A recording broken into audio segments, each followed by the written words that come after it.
What is up, guys? Welcome to another Ask Hippo. Now this is going to be the last video in this uni-dorm room.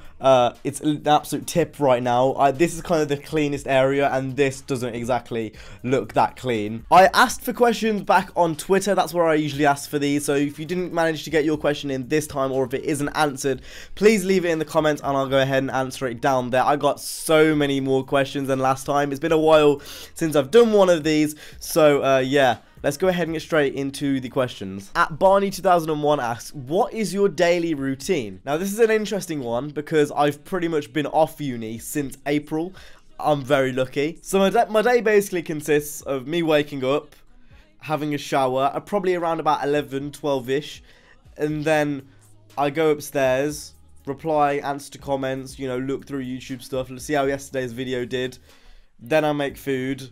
Then I record a video. Then I edit a video, and then I play games, and then I go to bed and do the same thing the next day. Literally, that's all my life is at the moment. I just make videos at the moment because I've got nothing to do. I hope this is how it stays, to be honest, because it's absolutely fucking great. But I'm gonna have to go back to uni in September, which is just new. I've got a few reoccurring questions about Need for Speed 2017. For obvious reason, it's only just been announced, so it completely does make sense. But the one reoccurring question I got about Need for Speed 2017 was actually quite interesting. And it was all related to, like, what cars I think should be in the game. Now, if you've watched my previous videos, you should know that I'm not really particularly bothered about, like, specifics. You know, the R32's in there. That's my favorite car. So that's the obvious one, kind of ticked off. Again, 350Z ticked off. Like, I've talked about, like, hatchbacks were lacking from the last game, so, you know, maybe having, like, the new Golf, you know, the Club Sport would be pretty cool. You know, just hatches, really. Even some shitty hatches like the old Corsair C and stuff. You know, just more variety, really. And then obviously you've got the S14 and, you know, all the other, like, Jap things. And Eclipse would be really, really cool. But I'm not fussy. I don't really mind. Like, I liked the car choice in the last game, so more of the same, really. Just more hatches and more American muscle. Another common question we got, but this time it's from Sergeant CT920, was what other games do you play and what games are you looking forward to at E3? E3 is an interesting time. I feel like this is the best E3 I've witnessed in a very long time. Obviously, you've got Need for Speed, which is huge in itself. You've got Red Dead Redemption, possibly The Last of Us 2. I am so excited for that game. I also bought a Nintendo Switch, so there's obviously games coming out for that, which I'm going to want. This E3 is looking very, very exciting. Obviously, the new COD game, that's back to Boots on the Ground, and I absolutely loved Boots on the Ground COD games. So overall, I'm looking really excited for E3. Whether I can actually make any videos on this, I'm not sure, because Nintendo, I was talking to this about with Niner and Jay. Apparently, Nintendo are really, really strict with the YouTube copyrights, so I guess you ain't getting any content on this channel, boy. There's a lot of games besides Need for Speed which I'm looking forward to. And then obviously you've got all the other races like Gran Turismo, Forza and stuff, Project Cars. So yeah, this year is looking pretty interesting. And trust me, I'm not only just into racing games. I like lots of other games. I think the standout game I'm looking forward to in the next year is probably The Last of Us 2. I'm looking so forward to that game. And this leads us perfectly on to the next question from Grunty. His question is, what are you looking most forward to? The Crew 2 or Need for Speed 2017? Now, I feel like this one is kind of obvious. I'm a bigger Need for Speed fan than I am The Crew. You know, self-admittedly, you know, I'm looking forward to both pretty, like, highly. I'm highly anticipating both titles. Both titles are going to be very, very good. But there's just something about Need for Speed. I've grown up with the series as a child. I've owned I own all of them. It's like I've got an emotional attachment to that series. I'm not one of those people that likes to think that, you know, I don't sugarcoat things. If I actually don't like something, I will say. And I like to think that's how it is from the outside looking in. But there's just something about Need for Speed. I don't know what it is. There's just something about it. I'm much more excited for it than I am The Crew. I think it's because I played a lot more of Need for Speed as well compared to The Crew. Maybe not a lot more, because I definitely put like 1,000 hours into The Crew as well. But maybe, I don't know what it is. I feel like there's just something to Need for Speed which I'm really, really excited about. Regardless, they are both I'm gonna get hammered. Right, so the next two questions come from the racer you want to be, and he's got two questions. The first question is, would you ever consider getting a Mazda 323F? And what is your favorite alcoholic drink? Right, would I ever consider getting a Mazda 323F? To put it simply, no. With how old it is, it would be really hard to find a good conditioned one with service history and stuff, and I don't really want to be messing around with the beta. And if I was going to be messing around with a beta, I'd much rather have an S2K beta than a 323F beta. That's just how I see it, really. And you want to know about those alcoholic drinks, nigga? 1 second. Nigga, I only fuck with that vodka, nigga. Now, on a serious note, I went through a bit of a phase at uni where, like, I just bought all of these, and I've got, like, a bit of a shelf. If you follow me on Instagram, I need to put all these down because, like, I actually can't, like, talk. Believe it or not, there's like at least 6 more bottles up there. I went through a phase at uni when I just wanted a collection. I just wanted it for the bottles. And then I kind of actually was like, oh, this tastes pretty nice. So yeah, vodka. I don't drink beer. Beer tastes like shit. Maybe I might show you at the end. Because at the moment I'm like, I've got kind of like a make-do tripod because mine's at home. I'll show you at the end. The next question comes from Louis Evans, and he asks me, do you want some fuck? I had to make sure I read that right. Ooh. Contended River asks, will you ever do a Carbon Challenge Series Let's Play? No. Stop asking me. Right, the next question comes from Daniel Sarang, and I'm going to need to look at my screen because this is quite a long one. Did you ever think that racing games have changed the way people develop their passion for cars? And, you know, if so, why?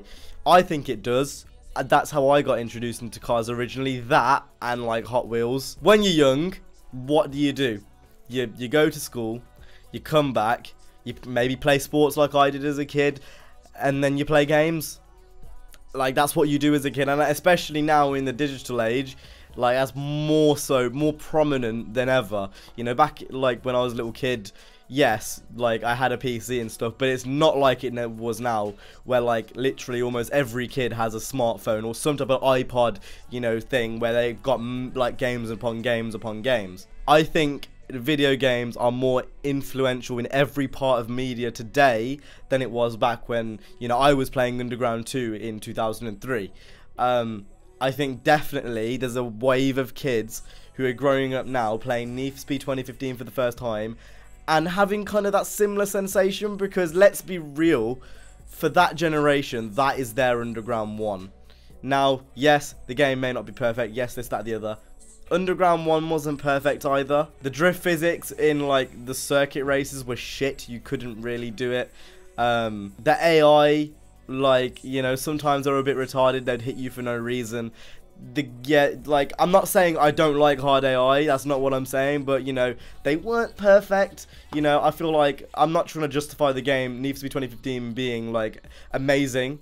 But, you know, to some kids, you know, it's like their first introduction to games as a whole, and I can appreciate that that probably is the case. The next question comes from Italia, and his question is, what is your favorite food?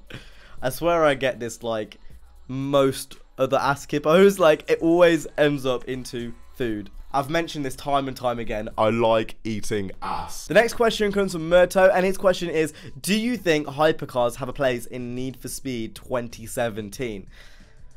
And I think yes, if done right. First off, hypercars need to have customization. Wide bodies, ridiculous ghost wide bodies. The P1 has not got a Liberty Walk kit. That's pretty obvious. So you've got a few options.